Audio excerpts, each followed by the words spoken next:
Então siga os passos que eu lhe disse. Veja, vai lá pro sinalzinho de mais, onde tem ao lado o coração e um aviãozinho. Clique no sinal de mais. Aí ele vai abrir a outra tela que tem embaixo. Conseguiu até agora porque ainda não tá ao vivo, não tá aparecendo no Instagram. Não aparece.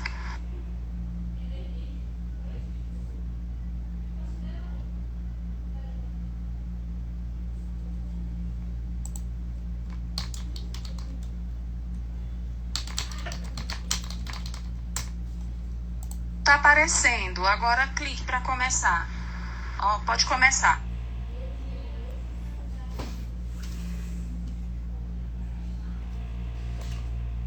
Nosso cordial boa noite a todas e a todos. Nós estamos iniciando com um certo atraso em razão de problemas técnicos que foram resolvidos, mas para nós é uma alegria estar aqui nesse momento, em especial com os amigos do Lex, acho que é assim que costuma chamar, né? Os companheiros de Imperatriz, para tratar de um tema que é tão caro para a vida de todos nós, para aqueles que reconhecem a instituição familiar como a base da sociedade. E para darmos início a esse momento, convidamos a todos para uma singela prece, a fim de buscarmos a necessária inspiração para esse momento tão especial. Mestre Senhor Jesus, amigo divino das horas certas e incertas da existência, sabemos que ao longo de nossa jornada, em nenhum momento, a solidão é realidade para quem quer que seja, porque estás em toda parte e em qualquer ponto em que nos encontremos. As tuas vozes ignotas bafejam em nossos corações, trazendo-nos a esperança de dias novos, porque não raras vezes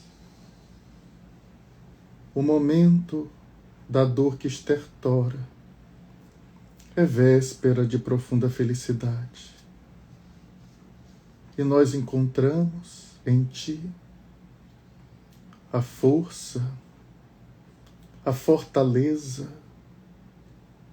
a sustentação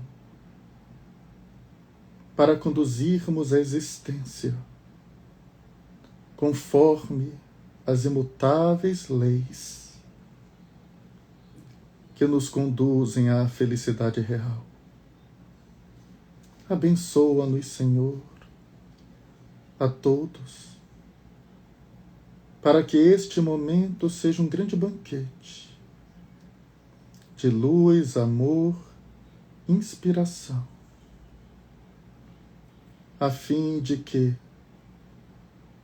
o teu consolo alcance os nossos corações ainda empedernidos. Loarizados, Senhor, por ti, rogamos a tua permissão para iniciarmos as atividades da noite. Que assim seja. Amigas e amigos, antes de tudo, gostaríamos de registrar a nossa felicidade, a nossa alegria e principalmente pelo convite que nos foi feito com tanto carinho para nos rejubilarmos aqui com os irmãos do outro lado do rio, já que o doce Parnaíba de águas caudalosas não nos separam, a bem da verdade nos unem. Nós, estados irmãos, damos as mãos na difusão do pensamento espírita, a fim de encontrarmos na mensagem de Jesus o lenitivo necessário para aliviarmos as aflições que nos são diárias, em razão do estágio em que nos encontramos de evolução. E hoje nós falaremos de um tema que nos é muito caro, que é o tema da adoção. E para analisar esse tema à luz do pensamento espírita, inicialmente nós precisamos reconhecer que o espiritismo ele se dedica a duas expressões da filosofia que são a ontologia e o existencialismo. A ontologia se dedica ao estudo da essência das coisas. Quando nós buscamos a essência de alguma coisa, recorremos à ontologia. Kardec, por exemplo, inicia o Livro dos Espíritos com uma pergunta ontológica: que é Deus? É uma pergunta que busca a essência da divindade. E muitos filósofos socráticos buscavam a ontologia das virtudes. E Allan Kardec, na obra O que é o Espiritismo, nos apresenta uma ciência com essa preocupação, porque define o Espiritismo como uma ciência que estuda a origem, a natureza e o destino dos espíritos, reconhecendo que existe uma ontologia na vida que é o próprio espírito. Antes que eu me apresente como Fábio, eu sou espírito. Fábio é uma existência. Fábio teve um início, tem um meio e terá um fim. E é possível que em uma outra existência esse espírito se apresente como João. João é uma existência. Então o espiritismo ele se dedica ao estudo da essência. Antes de qualquer adjetivo existe a essência, que é o espírito. Antes de falarmos de espíritos imperfeitos, existe a essência, espírito. Imperfeição, ela é existencial, porque essa imperfeição vai passar. Ela está dentro da dimensão do estar e não do ser.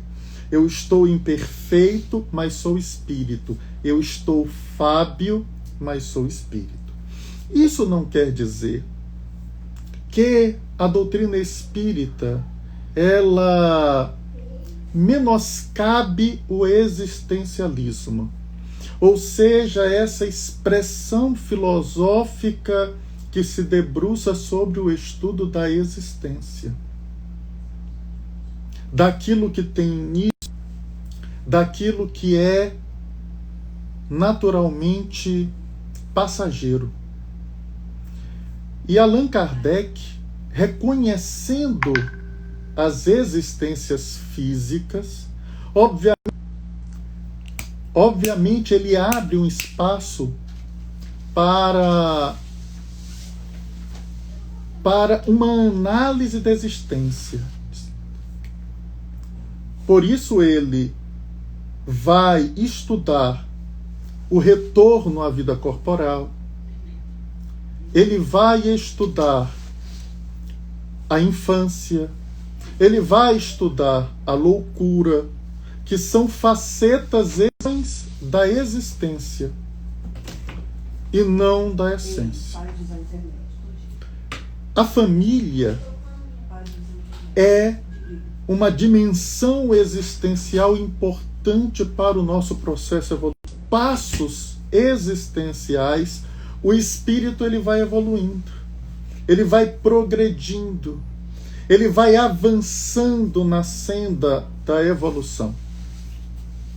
É como se as existências fossem pequenos degraus, pequenos estágios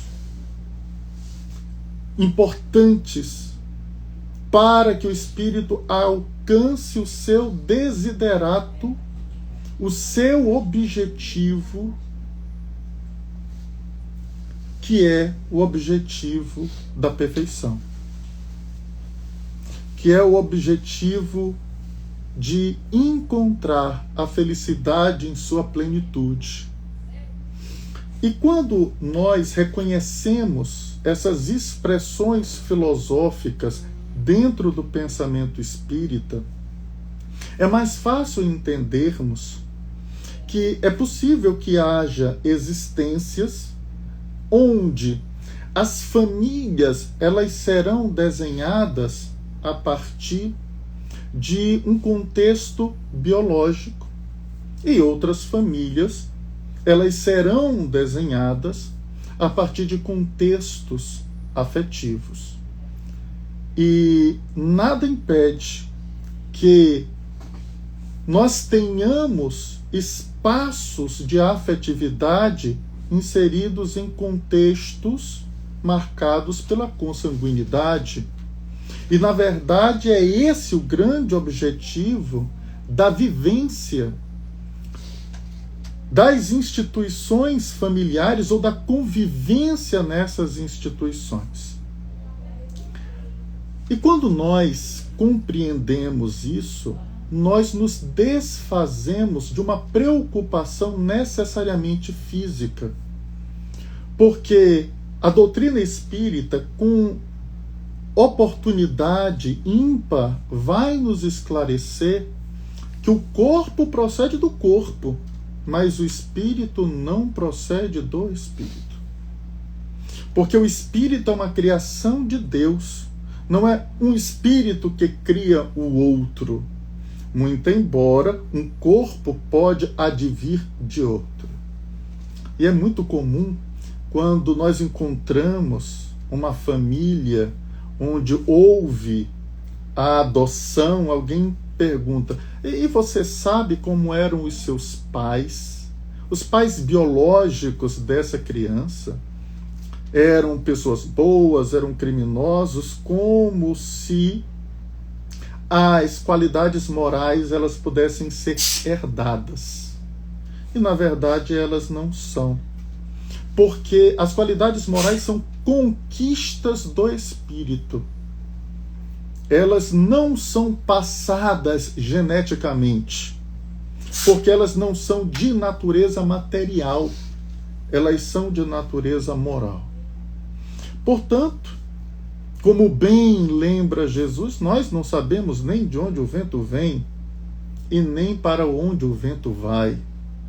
E às vezes um filho biológico ele pode apresentar qualidades morais que precisam ser trabalhadas a fim de ser filhos adotados que são de elevada envergadura moral. E se a gente fosse comparar, José não era pai biológico conforme as narrativas evangélicas de Jesus. E nessa adoção unilateral, digamos assim, nós temos um exemplo de um filho adotivo de talvez maior nível de pureza que já esteve nesse planeta.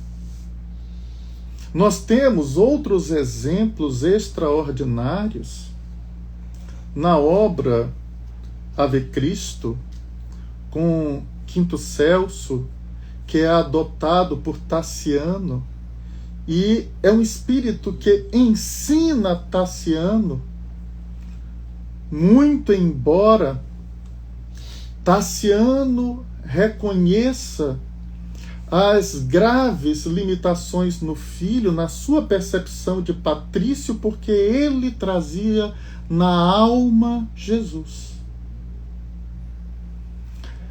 E de fato, André Luiz nos esclarece na obra Mecanismos da Mediunidade que os espíritos, eles trazem das vidas passadas as suas aquisições.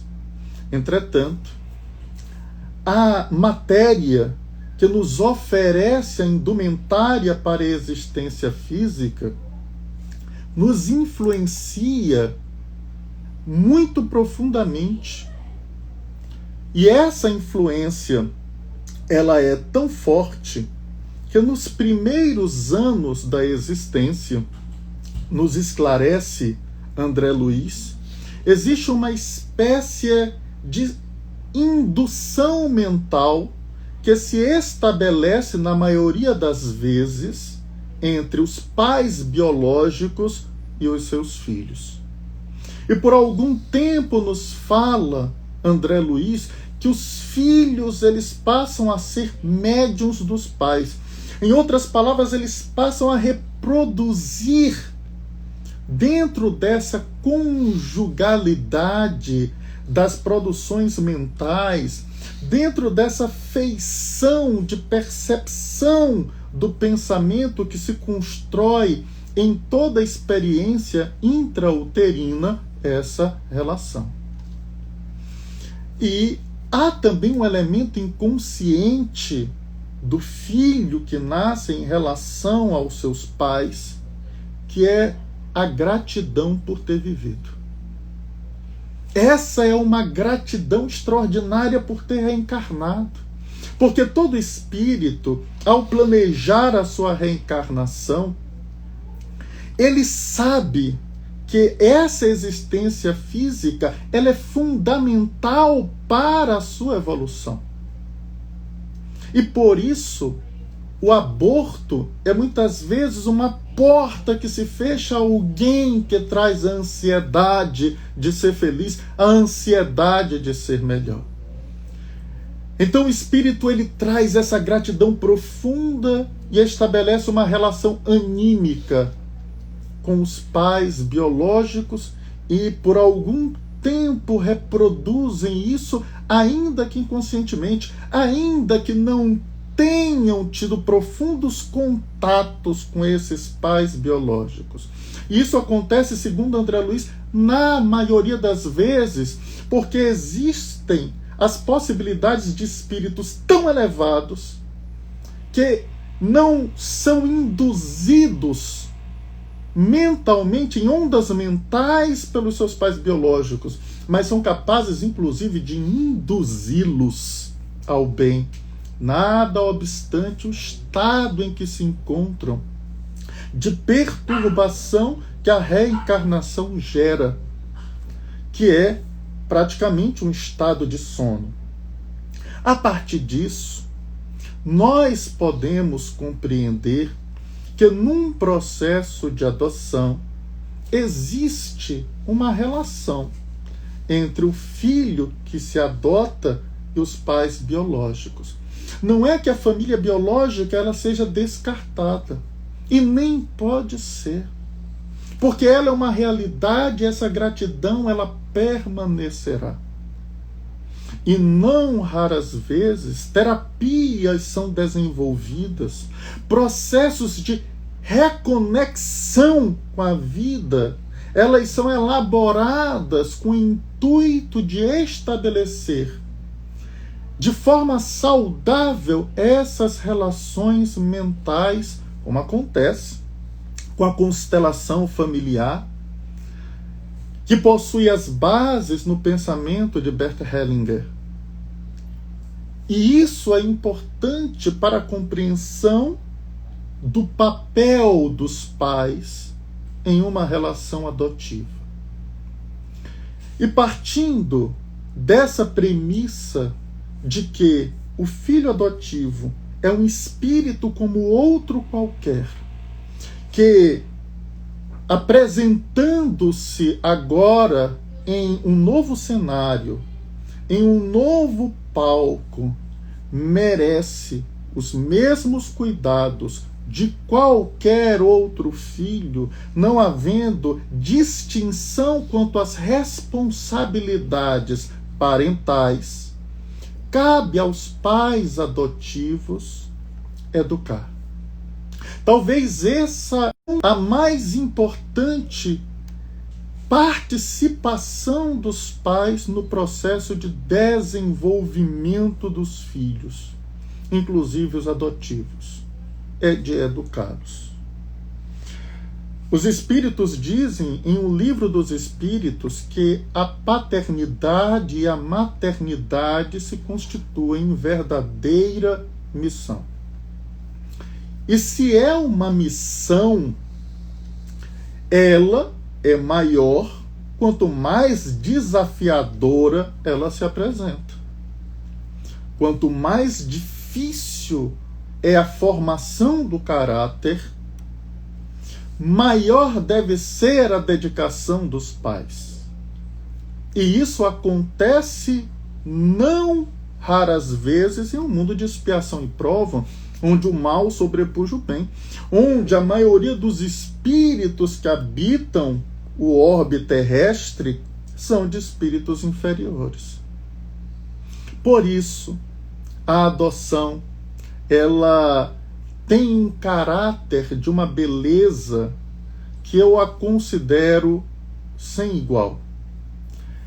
Porque não é muito comum que os filhos biológicos eles venham sem um devido planejamento, sem um devido pensar. Às vezes, jovens se arvoram pela sexualidade irresponsável e acabam encontrando como consequência a criança que vem ao encontro na perspectiva também de evoluir, de crescer. Entretanto, toda a adoção é planejada. Ela não acontece de chopre. Ela não acontece de inopino. Ela, na verdade, exige, na maioria das legislações do mundo, procedimentos, em alguns casos muito lentos, muito demorados. Entretanto, a perspectiva da missão espiritual é a mesma: educar. Equivocam-se aqueles que acreditam que uma criança que venha pela porta da adoção, pela porta do útero materno, dentro das estruturas de consanguinidade, são chaves que conseguem estabelecer a salvaguarda de um casamento complicado. Na verdade, não é. A gente vai percebendo que dentro da família nós temos diversos subsistemas. A família é um grande sistema e dentro desse grande sistema existem subsistemas. Existe a relação do subsistema conjugal entre esposo e esposa. É um amor especial que se estabelece e que é diferente do amor de pai e de mãe para filhos. É um outro subsistema, o subsistema da parentalidade, que é diferente do subsistema da conjugalidade. Então, os desafios, muitas vezes atravessados na seara da conjugalidade, não são desafios vivenciados na seara da parentalidade. Não cabe, portanto, se utilizar a criança para que ela se torne a garantia, o penhor de um casamento feliz. Porque a base da educação está na caridade. E sendo a caridade uma virtude, ela é eminentemente desinteressada. Eu não posso me aproveitar de um espírito em evolução com um fim particular, mas com um fim nobre, desinteressado de ajudar outra alma. E quando os espíritos nos chamam a atenção, naquela página belíssima em um Evangelho segundo o Espiritismo, intitulada Os Órfãos, eles nos levam a refletir sobre o papel da nossa existência, que é de colaborar, de nós sairmos de uma percepção etnocêntrica que foi mantida por muito tempo e ainda se faz presente porque ela é uma espécie de expressão do egocentrismo que ainda nos caracteriza, a fim de fazermos movimentos para além da estrutura familiar, étnica, que nos ainda caracteriza no nível evolutivo em que nós nos encontramos. Era, por exemplo, quase que inconcebível entre os romanos, 2000 anos atrás, que se fosse alguém adotar um bárbaro, por exemplo. Alguém que não fosse um patrício. Alguém que não fosse da mesma estirpe, alguém que não tivesse o mesmo patronímico, não tivesse o mesmo sobrenome, não fosse da família. E vejamos a beleza dessas relações, que muitas vezes elas acontecem sem que nós nos apercebamos, e que espíritos que estavam juntos em experiências passadas, pelas portas da adoção se reencontram.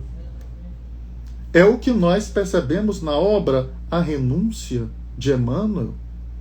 Afinal, Madalena Villamil, ela adota os filhos de escravos negros, ascendentes da mãe África, e recebem como filho.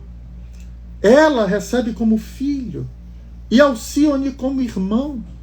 E era uma alma que já tinha convivido com ambas.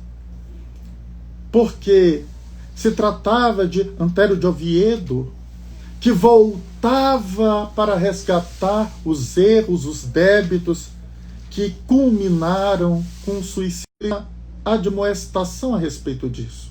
Se nós pudéssemos lembrar do passado, essa adoção ela seria mais um dever, porque estaríamos diante de um compromisso que deveríamos assumir, do que necessariamente um ato de piedade, do que necessariamente um ato de caridade, porque ali haveria por detrás um interesse que visava uma consciência tranquila. E o esquecimento do passado nos permite vivenciar os sentimentos mais puros, mais pulcros, que nos levam a acolher em nosso coração alguém que precisa da ajuda, que precisa ser conduzido pelas portas da educação. E, naturalmente, não se trata de um processo simples, porque educar tem os seus desafios. Como diriam os espíritos, na questão 917, e sobretudo na análise que Allan Kardec faz na nota dessa questão, é necessário muito tato, é necessária muita observação, é necessária experiência. E essa é uma experiência que nós não adquirimos com os livros. Não é um saber livresco.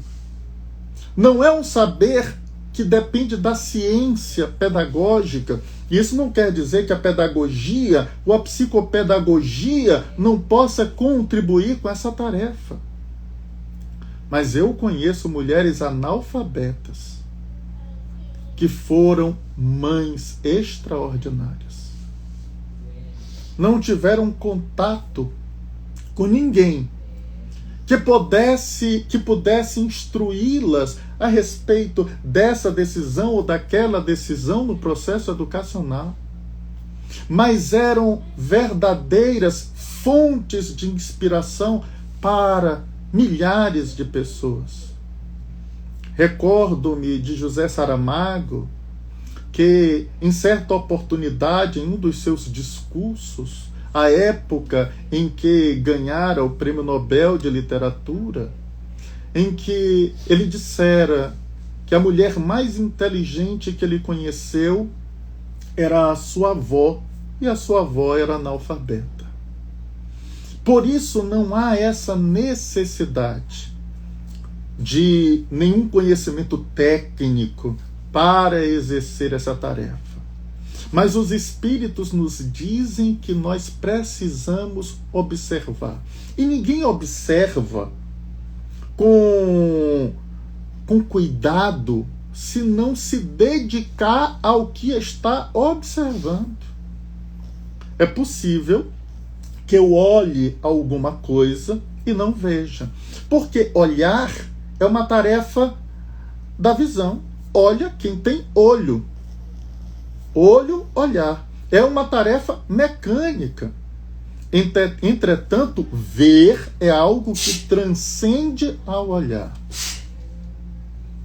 E é interessante quando nós compreendemos isso, porque Jesus nos chama a atenção quando ele diz: olhem aqueles que têm olhos de ver. Entre olhar e ver, olhos de enxergar, olhos de compreender. Então é necessário mais do que olhar, de enxergar nelas as menores inclinações para o orgulho e para o egoísmo, que são as duas grandes chagas da humanidade. E às vezes nós não nos apercebemos disso, porque estamos mergulhados em uma percepção existencial. E dentro de uma percepção existencial, podemos ter conclusões equivocadas. Imagina um pai que adota e pensa: ah, mas o meu filho não teve nada disso na primeira infância, e agora eu quero dar tudo para ele, para recompensar essa fase em que ele não teve. É possível que eu não consiga enxergar o espírito imortal ali mergulhado e que precise ainda da minha colaboração em lhe inclinar para o espiritualismo, porque do materialismo ele já tem muita experiência. De repente tinha muitas coisas na vida passada, ou era um exímio gatuno, ou era alguém que teve muitos bens sem o trabalho. E quantos barões, quantos duques, quantas pessoas da nobreza na Idade Moderna possuíam bens sem o necessário esforço. E de repente eu me deparo com um espírito em evolução, do qual eu não consigo ler o passado, mas consigo perceber as inclinações se eu observar. Os espíritos, mais precisamente Santo Agostinho, ele utiliza uma expressão em Evangelho segundo o Espiritismo que para mim é muito rica. Ele utiliza no capítulo 14 da obra do capítulo que trata Honrai Pai e Mãe, uma expressão que é interessante. Ele diz assim: espreitem, pois, os pais, os menores indícios reveladores dos germes dos vícios do egoísmo e do orgulho. Eu fico me perguntando: espreitar. Que tipo de olhar, que tipo de observação é essa? As feras espreitam os animais cujo objetivo é atacar para se alimentar. Quando eu observo, por exemplo, um felino de grande porte espreitando uma gazela, eu observo ele estudando. E ele observa, ele analisa, para saber qual é o momento certo de dar o bote. Qual o momento certo de atacar? E às vezes nós não observamos os nossos filhos. Existem pessoas que estão vivendo dentro da mesma casa e não se conhecem. E quantas vezes eu não já visitei pessoas, amigos, e eu vi problemas graves nos filhos, mas os pais não conseguiam perceber. Filhos que estavam seguindo caminhos muito perigosos. E os pais não tinham esses olhos de ver. Então é necessário espreitar. É necessário observar com um certo amor. E quem observa com amor enxerga o invisível. Quem ouve com amor ouve o inaudível. E nós precisamos perceber aquilo que os nossos filhos não falam. Aquilo que os nossos filhos não conseguem ver e nós já estamos enxergando na frente em razão dessa experiência, desse afeto, desse cuidado, desse amor. Muitas vezes, os pais precisam emprestar aos filhos aquilo que eles ainda não têm. E se os filhos, por exemplo, não têm um carro, os pais levam os filhos para a escola, emprestam um carro. Se os filhos não têm o dinheiro para o lanche, os pais dão o dinheiro para o lanche.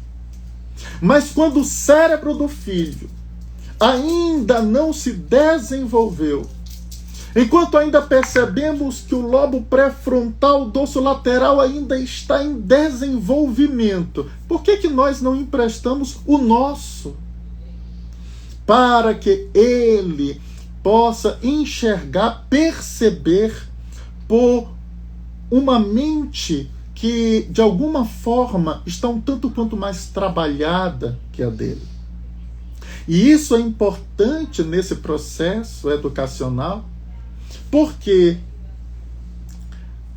não raras vezes nós acreditamos na mentira dos nossos filhos. Nós não conseguimos enxergar para além da fala dos nossos filhos. Mas os nossos filhos não acreditam em nossas verdades.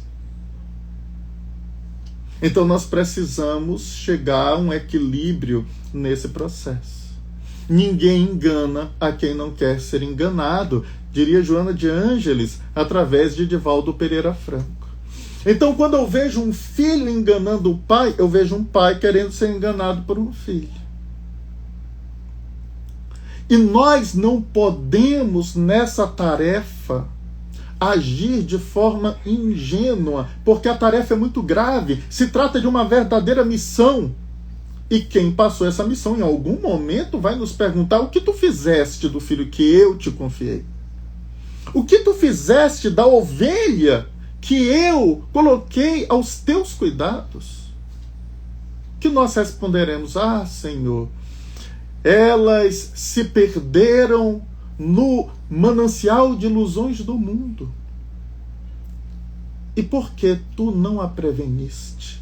Enquanto ela era incapaz de perceber por si só os perigos do caminho que ela percorria. Por que tu não foste os seus olhos, enquanto ela não podia enxergar por si mesma? Por que exigir de uma criança autonomia, quando ela não tem condições ainda de apresentá-la, porque a autonomia ela é desenvolvida ao longo do processo evolutivo? Como bem pontua Immanuel Kant na sua obra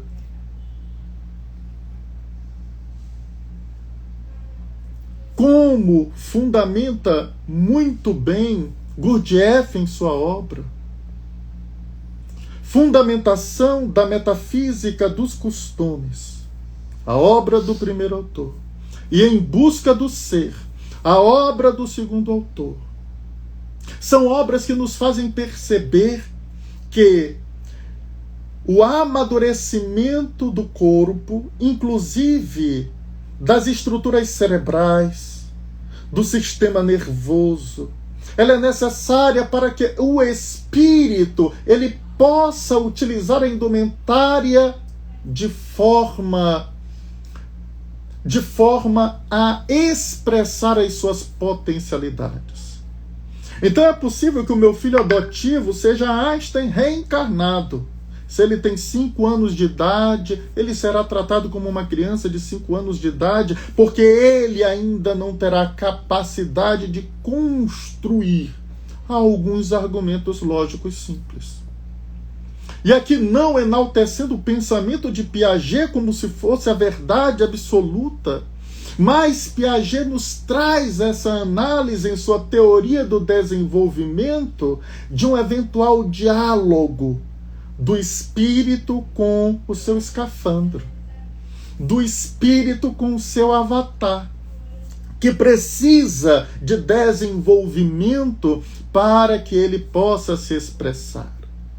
É por isso que, não tendo condições de construir argumentos e percepções lógicas, e quando você diz a uma criança, vá tomar o seu banho, e ela pergunta por quê, as mães mais sábias dizem, porque eu estou mandando.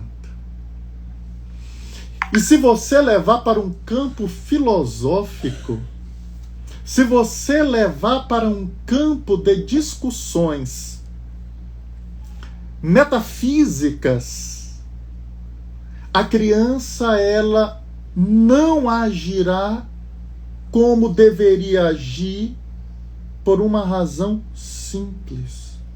Ela não é capaz de construir pensamentos como esse.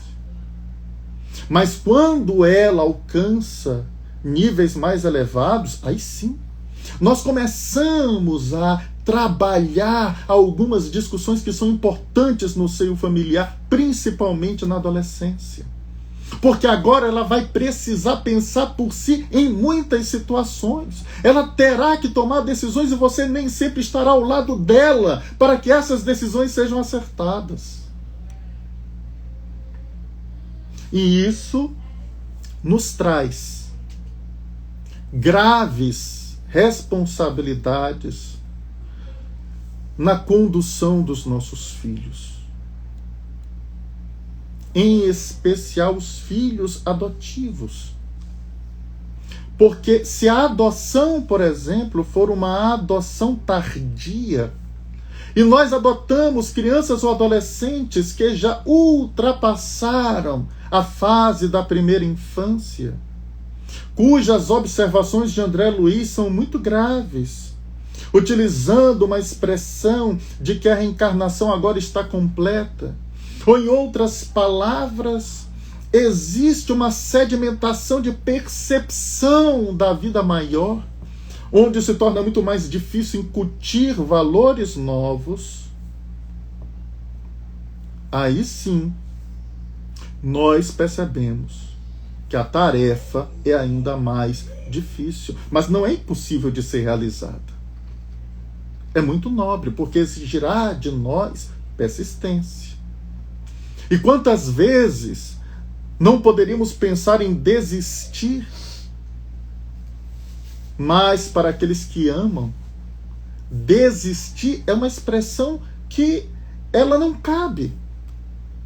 Tanto que não cabe, que nós encontraremos a notável figura de Quinto Varro, que deixa o filho que havia ali se perdido em equívocos dos mais graves e pede ao alto para voltar, para dar continuidade, porque sendo a maternidade e a paternidade verdadeiras expressões de amor, não são apenas sentimentos instintivos, são verdadeiras virtudes pelo devotamento que persiste inclusive à própria morte do corpo físico.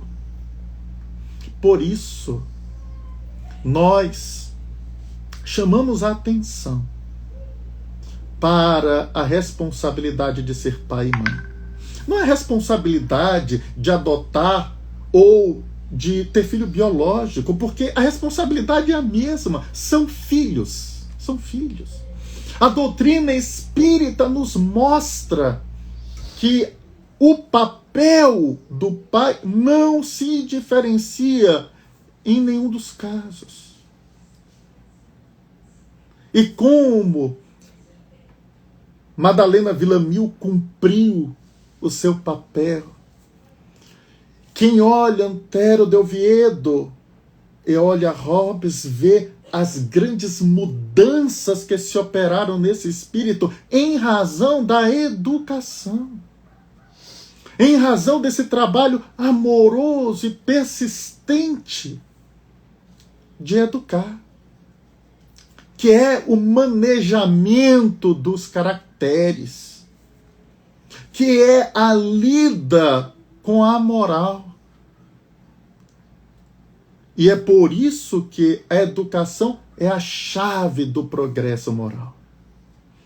Porque é ela que nos permite incutir valores novos, hábitos novos, em um processo dialético de contribuições externas e internas, onde a vontade do educando é fundamental para o processo, mas também a escolha dos melhores métodos é fundamental para o êxito do cumprimento dessa grave missão.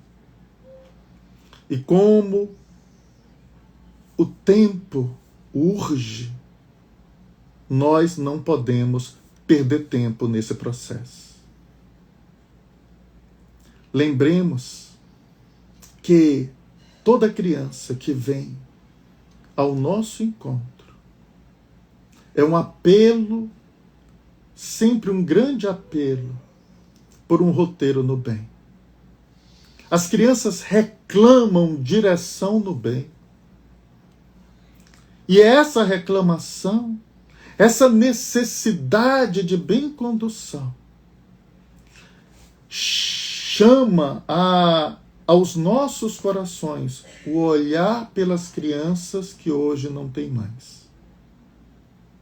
E que hoje se espalham pelas instituições de acolhimento em todo o nosso país e no mundo. Chamemos também a atenção das mães que não têm filhos. E que podem fazer das suas vidas um educandário, tornando-se úteis para aqueles que precisam ser conduzidos pelas luzes do amor. E quando nós estabelecemos esse diálogo entre essas almas que se buscam, como estabelecem os Espíritos a questão 386 do Livro dos Espíritos, nós acendemos uma lâmpada, acendemos um candeeiro que pode ser a esperança de transformação de uma alma que perquire a luz pela madrugada, de alguém que busca no céu a luz, mas percebe que as nuvens estão espessas. Mas a maternidade aparece oportunamente para dizer: para além das nuvens existem estrelas que brilham, existem estrelas que coruscam. E se tiveres fé, meu filho, permanecendo no caminho reto, ainda verás as luzes do arrebol. Ainda sentirás a força potentosa da aurora e perceberás que dia novo não tarda a chegar para todos nós.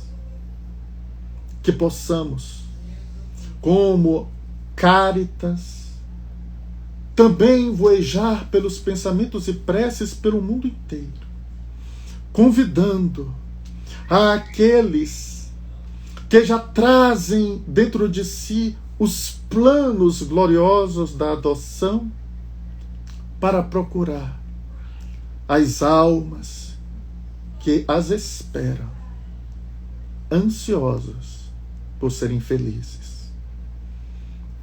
Os nomes desses pais e dessas mães já estão registradas nos anais do mundo maior. Servidores anônimos, desconhecidos no mundo inteiro, mas estão preocupados com o futuro. Porque educar uma criança é construir um futuro. E não um futuro para a família, mas um futuro para o próprio mundo, para a nação numa percepção existencial, mas para o espírito imortal que busca a felicidade numa percepção ontológica. E sem dúvida, nós estaremos oferecendo a nossa cota-parte, a nossa participação na construção de um mundo melhor. Que Jesus nos envolva, nos abençoe, hoje e sempre. E assim, neste clima de muita paz e de muita gratidão por aqueles que nos acompanharam essa live, deixando aqui um grande abraço àqueles que conheço e àqueles que estou tendo o primeiro contato agora. Um abraço a Ana Lameiras, um abraço a Ana Luísa, um abraço a Camila Alencar, a Geisa, a Kátia, e convidamos mais uma vez a nos recolhermos no íntimo de nosso lar, de nosso quarto interior, para, fechando as portas do nosso quarto, falarmos com Deus em secreto. Senhor Jesus, colocamos as nossas mãos à tua disposição. Sabemos que neste momento grave, convida todos os trabalhadores animosos a caminhar ao teu lado nesta madrugada que nos separa do dia novo, da era nova, do mundo de regeneração. Sabemos, Senhor, que muitos são chamados, mas que bem poucos são os escolhidos. E é por isso, Mestre, que nós colocamos-nos em pé para seguir contigo no trabalho árduo que nos espera. Sem medo, Senhor, de trocarmos os nossos andrajos pela tua túnica e nem os nossos colares ou lauréis por tua coroa espinhosa. Porque hoje, Senhor, compreendemos a verdadeira significação da existência, que é de servir sempre. Porque se as raposas têm os seus covis e os pássaros os seus ninhos, tu nunca tiveste uma pedra para encostar a cabeça. Que o nosso cansaço, Senhor, te sirva. Que as nossas mãos trabalhem por ti. Que os nossos pés nos levem para onde tu nos mandares, para que nós possamos, Senhor, agir conforme os teus desígnios. Por isso, colocamos em condição de trabalho, de serviço, no ambiente do lar, educando e auxiliando aqueles que chegam à terra depois de nós. no trabalho, dentro das estruturas de disseminação da cultura humana. Colocamos-nos à disposição, Senhor, nos nosocomios, nos locais de hospitalidade, para que, juntos, as milhões de vozes que te servem, possamos fazer da terra uma cidade sobre o monte, a iluminar um sistema inteiro, uma galáxia inteira. Porque tu és o archote que não se apaga. És a luz sem sombras. És o astro-rei que nos orienta.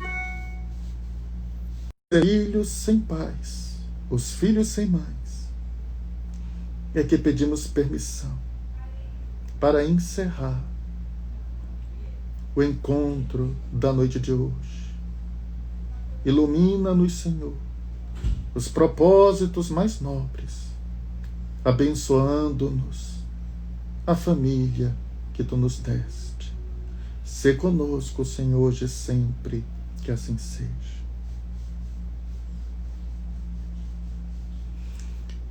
Muita gratidão a todas, a todos, a participação, a paciência, o carinho, na expectativa de nos encontrarmos em breve de forma virtual ou presencial. Que Jesus esteja conosco sempre. Muita paz.